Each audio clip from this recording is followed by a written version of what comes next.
ஆர்யா, தீபா, சஞ்சய். அவரோட டார்கெட் மலைக்குள் புதைந்திருக்கும் பழைய கோயில். அதுக்குள்ள ஒரு ரகசிய ஆயுதம் இருக்கு.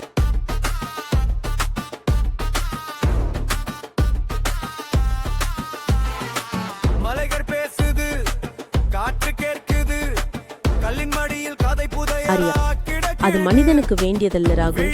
அதை ரத்தத்தால மட்டுமே திறக்க முடியும். ராகுல் சிரிக்கிறான்.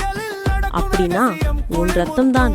அடிபாதம் கீழே நிலம் கண்ணீரில் அன்பும் பொய்யும் கலைந்திருக்கிற தீர்மானத்தில் சிரிப்பின் பின்னே கண்ணீரின் பின்னே நடந்து கொண்டிருக்கும் மறைக்கப்பட்ட சின்னமே.